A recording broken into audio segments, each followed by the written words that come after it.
que la connaissance de soi, pour un chrétien, est importante. Et c'est une forme de connaissance de soi. Alors, ma découverte, elle est la suivante. Voilà ce qu'a fait l'ennéagramme. C'est-à-dire que l'ennéagramme fait des groupes de tempéraments. Ça, je suis sûr de mon coup. Vraiment, parce que depuis que j'écris le bouquin, j'en ai eu des confirmations par beaucoup de gens. Enfin, quelques personnes. Donc en fait, au lieu de présenter 12 types de personnalités, elle a regroupé des personnalités qui se ressemblent. Le bilieux flegmatique, il ressemble au flegmatique bilieux. Elle en a fait un seul groupe. Elle a appelé ça le groupe 9. D'accord ? Et elle a fait ça avec le groupe 6, le sanguin mélancolique, mélancolique sanguin, c'est les deux mêmes humeurs, ça donne des gens qui se ressemblent. Et elle a fait ça aussi avec le bilieux sanguin et le sanguin bilieux. Voilà. Et quand on regarde bien les tempéraments, c'est les binômes, si vous voulez, qui se ressemblent le plus. Parce que vous avez des binômes, par exemple le bilieux mélancolique et le mélancolique bilieux, qui sont à l'opposé. Quand on les voit, on se dit non mais eux, ils n'ont rien en commun. Pourtant, ils ont les mêmes humeurs inversées, mais ils ne se ressemblent pas du tout. Voilà. Alors mon bouquin, il explique ça. Donc je vous dis, je suis en train de démolir la baraque de l'ennéagramme. C'est pas moi qui va la démolir, c'est les gens qui vont dire si c'est vrai ou pas.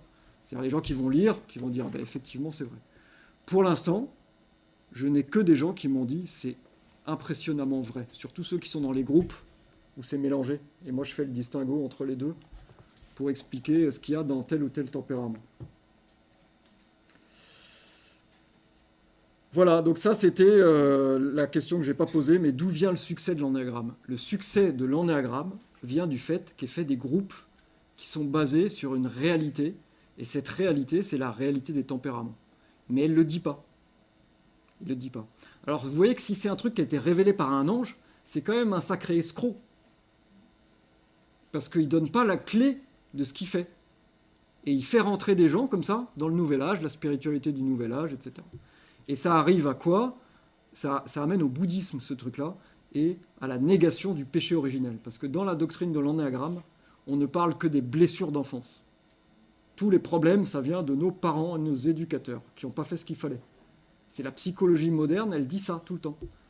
Alors que la foi chrétienne, elle ne dit pas ça. Elle dit, on a tous des problèmes depuis la faute d'Adam et Ève. On est tous un peu déglingués, et on fait tous souffrir tout le monde. Donc c'est normal que les parents fassent souffrir les enfants, mais c'est réciproque. Les enfants aussi font souffrir leurs parents, et le mari fait souffrir sa femme, et la femme elle fait souffrir son mari. C'est normal. Voilà. C'est pas la faute à la société ou la faute à ce que nous met dans la tête la psychologie moderne qui fait des ravages. Parce que du coup, on n'a plus l'explication. Si on ne s'entend pas avec quelqu'un, c'est normal. Personne n'est parfait. C'est tout.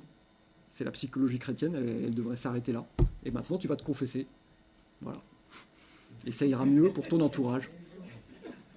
Et oui, et c'est gratuit en plus, parce que le prêtre, il ne fait pas payer la consultation de la confession.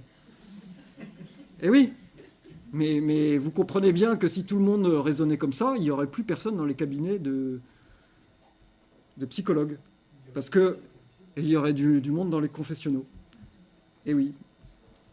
Alors je dis ça, je pense que c'est un sujet très grave, parce que les psychologues, ils prennent la place des prêtres.